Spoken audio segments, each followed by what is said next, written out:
السلام علیکم ورحمۃ اللہ تعالی وبرکاتہ۔ نحمده ونصلي ونسلم على رسوله الكريم، اما بعد فاعوذ باللہ من الشیطان الرجیم، بسم اللہ الرحمن الرحیم۔ ان اللہ وملائکتہ یصلون علی النبی یا ایہا الذین آمنوا صلوا علیہ وسلموا تسلیما۔ اللہم صل علی سیدنا ومولانا محمد معدن الجود والکرم وآلہ الکرام وابنہ الکریم وبارک وسلم صلاۃ وسلاما علیک یا رسول اللہ صلی اللہ تعالی علیہ وسلم۔ جماعت کا بیان جاری ہے، اس میں جماعت کا حکم بیان کیا گیا اور کون سی ایسی نمازیں ہیں جن میں جماعت شرط ہے اور کون سی نماز ہے جس میں جماعت سنت کفایہ ہے اور کس میں جماعت مستحب ہے، وہ سب بیان ہوا۔ اس کے بعد جماعت چھوڑنے کے آزار بیان کیے گئے، یعنی وہ مجبوریاں جن کی وجہ سے جماعت چھوڑنے کی اجازت ہے۔ اب آگے بیان کرتے ہیں کہ کیا عورتوں پر بھی جماعت واجب ہے؟ تو جواب یہ ہے کہ عورتوں کو کسی نماز میں جماعت کی حاضری جائز نہیں، دن کی نماز ہو یا رات کی نماز، جمعہ ہو یا عیدین، خواہ وہ جوان ہو یا بوڑھیاں ہو، کسی صورت میں ان کو جماعت میں حاضر ہونے کی اجازت نہیں، یعنی وہ جماعت جس میں مرد لوگ حاضر ہوں اس میں وہ حاضر نہیں ہو سکتی ہیں اور اپنی الگ سے جماعت بھی نہیں بنا سکتی۔ ایسا بھی نہیں ہو سکتا کہ وہ اپنی گھر میں الگ سے جماعت بنا کے پڑھنے لگ جائیں۔ ایک جگہ پہ جمع ہو کر نماز پڑھ سکتی ہیں، لیکن جماعت کے ساتھ، یعنی جس طرح سے مردوں میں ایک امام ہوتا ہے پھر وہ اس کے پیچھے نماز پڑھتے ہیں، ویسے وہ نماز نہیں پڑھ سکتی۔ سوال ہے کہ امام کے پیچھے ایک مقتدی ہے تو کہاں کھڑا ہو، دو یا دو سے زیادہ مقتدی ہوں تو کہاں کھڑے ہوں؟ یہ سوال ہے۔ عام طور پر تو کئی لوگ ہوتے ہیں تو وہ پیچھے ہی کھڑے ہوتے ہیں، امام آگے ہوتا ہے، لیکن اگر ایک ہی مقتدی ہو تو اس کے کھڑے رہنے کا طریقہ کیا ہوگا؟ ایک سے زیادہ ہو تو وہ کیسے کھڑے ہوں گے؟ تو جواب ہے کہ اکیلا مقتدی مرد اگرچہ لڑکا ہو، امام کے برابر داہنی جانب کھڑا ہو، بائیں طرف یا پیچھے کھڑا ہونا مکروہ ہے۔ ایک ہی مقتدی ہے تو امام کھڑا ہو گیا، اس کی داہنی جانب تھوڑا سا پیچھے ہو کر کھڑا رہے، تھوڑا سا پیچھے ہو کر کھڑا رہے کہ اس کی ایڑیاں امام کی ایڑیوں سے پیچھے ہو جائے یا اس کے پنجے امام کے پنجوں سے پیچھے ہو جائے، اتنا جو ہے کہ پیچھے ہٹ کے وہ کھڑا رہے، داہنی جانب یعنی سیدھی جانب وہ کھڑا رہے گا، پیچھے کھڑا ہونا مکروہ ہے۔ دو مقتدی ہوں تو پیچھے کھڑے ہوں، برابر کھڑا ہونا مکروہ ہے، تنزیہی ہے۔ دو مقتدیوں کے لیے برابر کھڑا ہونا مکروہ ہے، تنزیہی، اور دو سے زیادہ کا امام کے برابر کھڑا ہونا مکروہ ہے، تحریمی، یعنی پوری صف ایک اگر جو ہے کہ امام کے برابر کھڑی ہو گئی تو یہ مکروہ تحریمی ہے۔ امام کے برابر کھڑے ہونے سے کیا مراد ہے؟ امام کے برابر کھڑے ہونے کے یہ معنی ہے کہ مقتدی کا قدم امام سے آگے نہ ہو، یعنی اس کے پاؤں کا گٹا اس کے گٹے سے آگے نہ ہو۔ پاؤں کا جو گٹا ہوتا ہے وہ امام کے پاؤں سے آگے نہیں ہونا چاہیے۔ سر کے آگے پیچھے ہونے کا کچھ اعتبار نہیں، اگر سر آگے ہو گیا ہے تو اس سے کوئی حرج نہیں، پاؤں کا اعتبار ہوگا۔ تو اگر امام کے برابر کھڑا ہوا تو چونکہ مقتدی امام سے دراز قد ہے، لہٰذا سجدے میں مقتدی کا سر امام سے آگے ہوتا ہے، وہ لمبا ہونے کی وجہ سے سر آگے نکل جائے گا سجدے کی حالت میں، لیکن جب قیام کی حالت میں کھڑا ہوگا تو امام کے پیچھے رہتا ہے، تو ایسی صورت میں کوئی حرج نہیں، مگر پاؤں کا گٹا گٹے سے آگے نہ ہو تو حرج نہیں۔ یوں ہی اگر مقتدی کے پاؤں بڑے ہوں کہ انگلیاں امام سے آگے ہیں، جب بھی حرج نہیں۔ ایڑی پیچھے ہے لیکن پاؤں لمبے ہونے کی، پنجے لمبے ہونے کی وجہ سے انگلیاں امام کی انگلیوں سے آگے نکل جا رہی ہیں، تو ایسی صورت میں بھی کوئی حرج نہیں، جبکہ گٹا آگے نہ ہو، یعنی وہ ایڑی سمجھ لیں اس کو، جو گٹا کا جو لفظ آ رہا ہے بار بار، ایڑی کا جو حصہ ہوتا ہے وہ امام کی ایڑی سے آگے نہیں ہونا چاہیے، وہ پیچھے ہو کم سے کم۔ آگے سوال ہے کہ ایک شخص امام کے برابر کھڑا تھا، ایک اور آ گیا تو کیا کرے؟ ابھی جو بیان کیا کہ اگر ایک مقتدی ہے تو وہ داہنی جانب کھڑا ہوگا، امام کی داہنی جانب تھوڑا سا پیچھے ہٹ کے وہ کھڑا رہے گا، اور ایسی ہی کیفیت تھی، یہ اسی طرح سے نماز پڑھ رہے تھے، ایک امام اور دوسرا مقتدی تھا، کہ اب تیسرا شخص بھی آ گیا، یعنی دوسرا مقتدی بھی آ گیا، ایک امام اور دو مقتدی ہو گئے، تو اب کیا کریں گے ایسی صورت میں؟ تو جواب ہے کہ ایک شخص امام کے برابر کھڑا تھا، پھر ایک اور آیا تو امام آگے بڑھ جائے اور وہ آنے والا اس مقتدی کے برابر کھڑا ہو جائے، یا وہ مقتدی پیچھے ہٹ جائے خود یا آنے والے نے اس کو کھینچا ہو، خواہ تکبیر کے بعد یا پہلے، یہ سب صورتیں جائز ہیں، جو ہو سکے کرے، اور سب ممکن ہیں تو اختیار ہو۔ کیسے؟ یعنی یا تو امام آگے بڑھ جائے، دو مقتدی، اگر ایک ہی مقتدی ہے تو ساتھ میں کھڑے ہوں گے، لیکن دو مقتدی ہے تو پیچھے کھڑے ہونے کا حکم ہے، دو سے زیادہ ہے تو پیچھے کھڑے ہونا ضروری ہے۔ تو اب دوسرا مقتدی آ جائے تو کیا کرنا چاہیے؟ امام نے اگر اس کو محسوس کیا کہ دوسرا مقتدی آ گیا، یا اس نے کوئی اشارہ کیا، تو امام آگے بڑھ جائے۔ یا جو ہے کہ اب مثال کے طور پر امام دیوار کے ساتھ کھڑا ہوا ہے، دونوں دیوار کے ساتھ، تو اب وہ آگے بڑھ نہیں سکتا ہے، آگے تو دیوار ہے، تو ایسی صورت میں کیا کریں گے؟ وہ مقتدی کو پیچھے کریں، وہ مقتدی یا تو خود پیچھے ہو جائے، یا جو دوسرا مقتدی آیا اس کو پکڑ کے کھینچ کے پیچھے کر لے۔ یہ مسئلہ اس کو معلوم ہونا چاہیے، ورنہ کیا ہوگا؟ وہ بات کرنے لگ جائے یا اپنی نماز کو توڑ دے گا۔ تو پہلی بات تو یہ ہے کہ جب ایک مقتدی ہے تو اس کو سمجھا دیا جائے یہ مسئلہ کہ ایسا ایسا مسئلہ ہے۔ اب اگر ہم نماز پڑھ رہے ہوں، نماز کے دوران دوسرا مقتدی آ جائے گا تو یہ طریقہ اختیار کرنا ہے، تم کو پیچھے ہو جانا ہے، تم دونوں ساتھ میں پیچھے سب بنا کے کھڑے ہو جاؤ، تو یہ طریقہ ہوگا۔ مگر مقتدی جبکہ ایک ہو تو اس کا پیچھے ہٹنا افضل ہے، وہ خود ہٹ جائے۔ امام کے آگے بڑھنے سے افضل کیا ہے؟ مقتدی پیچھے ہٹ جائے۔ اور دو ہوں تو امام کا آگے بڑھنا افضل ہے۔ اگر مقتدی کے کہنے سے امام آگے بڑھا یا مقتدی پیچھے ہٹا اس نیت سے کہ یہ کہتا ہے اس کی مانوں، تو نماز فاسد ہو جائے گی۔ یعنی کہنے سے، جو آیا وہ تو نماز کے باہر ہے، جو نماز کے باہر ہے وہ ابھی نماز میں شامل نہیں ہوا ہے، اس نے آنے کے بعد کہہ دیا کہ بھائی آگے ہٹ جاؤ، اور اس کے کہنے پر عمل کرتے ہوئے امام آگے بڑھ گیا تو نماز فاسد ہے۔ کہ باہر سے لقمہ لینا ہو گیا، نماز کے باہر سے لقمہ لیں گے تو نماز کیا ہو جاتی ہے؟ فاسد۔ نماز کے اندر سے لقمہ لے سکتے ہیں، لیکن وہ بھی عربی زبان میں ہو، سبحان اللہ، الحمدللہ، یا اس طرح کے کچھ الفاظ ہو، تو وہ لقمہ ہوگا، اور وہ لیا جا سکتا ہے جب پیچھے والا بھی اسی نماز کے اندر ہو۔ لیکن یہ نیا مقتدی آیا، وہ ابھی نماز میں شامل بھی نہیں ہوا تھا، اور اس نے کوئی اشارہ کیا یا ہماری مادری زبان میں کہہ دیا کہ آگے ہٹ جاؤ، تو وہ اس کی بات پر عمل کرتے ہوئے اگر آگے ہو جائے گا تو نماز فاسد ہو جائے گی، کہ یہ نماز کے باہر سے لقمہ لینا ہے۔ اور حکم شرع بجا لانے کے لیے ہو تو کچھ حرج نہیں ہے۔ حکم شرع پر عمل کرنے کے لیے حکم شرع یہ ہے کہ آگے بڑھ جائے، اس نے محسوس کر لیا کہ ایک مقتدی آیا ہے، یا اس نے اشارہ کیا، تو حکم شرع پر عمل کرتے ہوئے وہ آگے ہو جائے تو اس میں کوئی حرج نہیں ہے۔ آگے ہے صفوں کی ترتیب کیا ہونی چاہیے۔ صفوں کی ترتیب کا مطلب کیا ہے؟ پہلے کن لوگوں کی صف ہونی چاہیے، بعد میں کن کی، پھر ان کے بعد کن لوگوں کی صف ہونی چاہیے۔ تو بیان کرتے ہیں کہ مرد، بچے، خنثی سمجھ رہے ہیں، جو نہ مرد ہو نہ عورت ہو، تیسرا جینڈر۔ تو مرد، بچے اور خنثی اور عورتیں جمع ہوں تو صفوں کی ترتیب یہ ہو کہ پہلے مردوں کی صف ہو، پھر بچوں کی ہو، پھر خنثی کی، پھر عورتوں کی ہو، اور بچہ تنہا ہو تو مردوں کی صف میں داخل ہو جائے۔ یہ بات بھی ذہن میں رہے، یہ اس وقت ہے جب عورتیں مسجدوں کے اندر آتی تھیں، لیکن اب تو جو ہے اس زمانے میں مسجدوں میں عورتوں کو آنے کی اجازت نہیں ہے، تو عورتوں کی صف کا مسئلہ ہی نہیں ہوگا۔ لیکن اگر آ گئی ہیں، مطلب کہیں پر یہ ہو جائے ایسی صورتحال پیش، تو وہاں یہ صورت بنے گی، یا یہ حضور صلی اللہ علیہ وسلم کے زمانے میں یا صحابہ کرام کے زمانے میں جب تک ممانعت نہیں ہوئی تھی، اس وقت کے احکام یہ ہیں کہ پہلے مردوں کی صف لگے گی، پھر کس کی صف لگے گی؟ بچوں کی صف، پھر خنثی کی لگے گی، اس کے بعد عورتوں کی صف لگے گی۔ اور عورتیں ہے ہی نہیں ہے تو پہلی جو صف کی ترتیب ہے وہ رہے گی مردوں کی، بچوں کی اور خنثی کی، اور اگر خنثی بھی نہیں ہے تو مردوں کی اور بچوں کی۔ عام طور پر یہی ہوتا ہے، بڑوں کی صف آگے ہوتی ہے اور بچوں کی صف پیچھے ہوتی ہے۔ یہ طریقہ پہلے ہی سے اختیار کیا جائے، پہلے ہی سے بڑوں کی صف متعین کی جائے کہ یہ بڑے یہاں پہ کھڑے رہیں گے اور بچے یہاں پہ کھڑے رہیں گے، آگے نہیں آنا۔ اب کبھی ایسا ہوتا ہے کہ سمجھدار بچے ہوتے ہیں جو صف میں کھڑے ہو جاتے ہیں، جیسے ابھی یہاں پر دیا کہ اگر بچہ ایک ہی ہے تو ایک آدمی کی صف نہیں ہوتی، صف میں کم سے کم 2 لوگوں کا ہونا ضروری ہے۔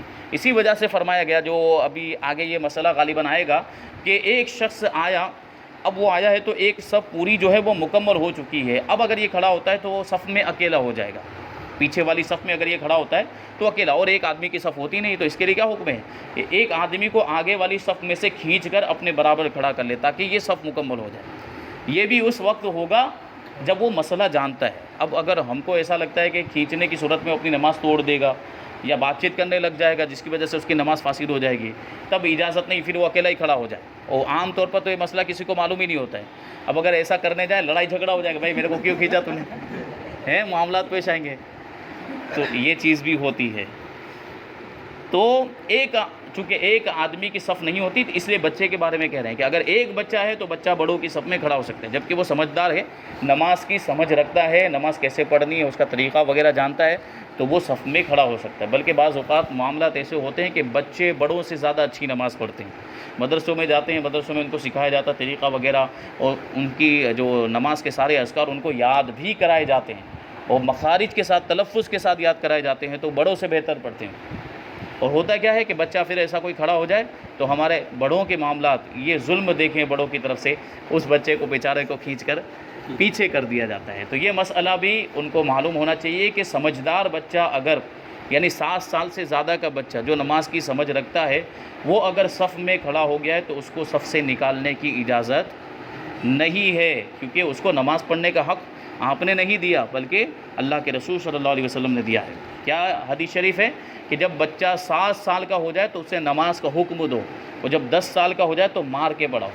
تو 7 سال پر تو خود حضور نے اس کو نماز پڑھنے کا حکم دیا ہے، تو حق جو اس کو ملا ہے یہ شریعت کی طرف سے ملا ہے۔ ہاں، پہلے ہی سے صف الگ بنائیں، ترتیب یہ ہونی چاہیے، بڑوں کی صف آگے رہے اور بچوں کی صف پیچھے رہے، پہلے سے یہ طریقہ اختیار کیا جائے۔ لیکن اگر بائی چانس بالفرض کوئی بچہ کھڑا ہو جاتا ہے اور وہ سمجھدار بچہ ہے تو اس کو نہ نکالا جائے، اس کو نکالنے کی اجازت نہیں ہوگی۔ آگے بیان کرتے ہیں کہ صفیں بنانے میں کن باتوں کا خیال رکھنا ضروری ہے۔ تو صفیں بنانے میں 4 چیزوں کا خیال رکھنا ضروری ہے۔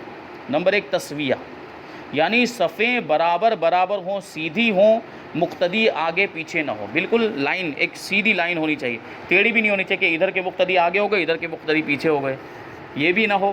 پھر ایسا بھی نہ ہو کہ بیچ بیچ میں سے کوئی آگے کھڑا ہو گیا تھوڑا سا آگے اور کوئی پیچھے ہٹ گئے، ایسا نہیں، بلکہ ایک لائن میں۔ اور اب تو جو ہے کہ یہاں پہ ہمارے یہاں قالین وغیرہ بچھے رہتے ہیں، عام طور پر چٹائی وغیرہ بچھے رہتی، تو اس کی لائن اگر ملا لے تو سب خود بخود سیدھی ہو جائے گی۔ وہاں پہ یہ جو ہے کہ زیادہ یوں سمجھے کہ اہتمام کرنے کی ضرورت بھی نہیں پڑے گی کہ کوئی آگے نکل گیا یا کوئی پیچھے، سب اس کی لائن کی رعایت کر لیں تو صف خود بخود سیدھی ہو جائے گی، تو یہ تسویہ بھی پا لیا جائے گا۔ نمبر 2، اتمام، کہ جب تک ایک صف پوری نہ ہو دوسری صف شروع نہ کریں۔ ہوتا کیا ہے کہ اب بیچ میں جو امام، جہاں پر امام صاحب کھڑے ہوتے ہیں تو ان کے پیچھے سے لوگ کھڑے ہونا شروع ہو جاتے ہیں، وہ وہاں سے چند لوگ کھڑے ہو اور پیچھے لوگ کھڑے ہونا شروع ہو جاتے، اب آگے کی صف میں جگہ ہے، اس کے باوجود پیچھے کی صف میں لوگ کھڑے ہونے لگتے ہیں۔ خاص طور پر جو زیادہ بڑی مسجدیں ہوتی ہیں، جو چوڑائی میں زیادہ ہوتی ہیں، تو یوں ہوتا ہے کہ صف مکمل ہونے سے پہلے دوسری صف شروع کر دیتے ہیں، تو یہ جائز نہیں، درست نہیں ہے۔ پہلی والی صف مکمل کی جائے، جب وہ پوری ہو جائے تو اس کے بعد دوسری صف میں لوگ کھڑے ہوں۔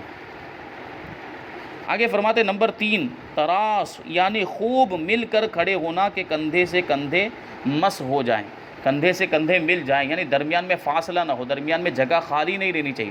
اس کے بارے میں حدیث شریف میں آیا کہ درمیان میں فرجہ نہیں چھوڑنا چاہیے، کہ اگر ایسا کیا جائے، یعنی درمیان میں 2 نمازیوں کے درمیان اگر جگہ خالی رہ جاتی تو شیطان وہاں سے داخل ہوتا ہے اور وسوسے ڈالتا ہے اور نماز کو ہماری ضائع کرنے کی کوشش کرتا ہے، تو اس وجہ سے یہاں پر جگہ خالی نہیں رہنی چاہیے۔ نمبر 4، تقارب، کہ صفیں پاس پاس ہوں۔ صفیں پاس پاس ہونے کا مطلب یہ کہ دونوں صفوں کے درمیان کا فاصلہ کم ہونا چاہیے، سجدہ کرنے جتنی جگہ ہو دونوں صفوں کے درمیان، کہ سر رکھتے ہیں جہاں پر اتنی جگہ چھوڑ دی جائے، پھر آگے دوسری صف لگائی جائے، یہ ہونا چاہیے، بہت لمبا فاصلہ نہیں ہونا چاہیے۔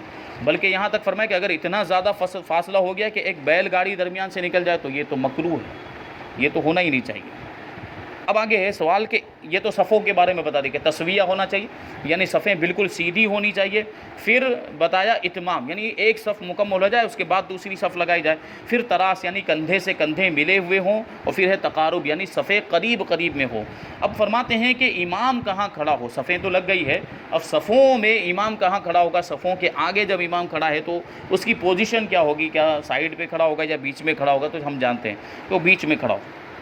امام کو چاہیے کہ وسط میں، یعنی بالکل بیچ میں کھڑا ہو، اگر داہنی یا بائیں جانب کھڑا ہوا تو خلاف سنت کیا۔ وہ بھی کون سی سنت؟ سنت متوارثہ۔ سنت متوارثہ کا مطلب ہوتا ہے جو نبی کریم صلی اللہ علیہ وسلم کے زمانے سے جو طریقہ چلا آ رہا ہے اب تک جاری ہے، اس کو سنت متوارثہ کہتے ہیں، اور جس پر پوری امت کا عمل ہو اس کے خلاف کرنا کتنا برا ہوگا۔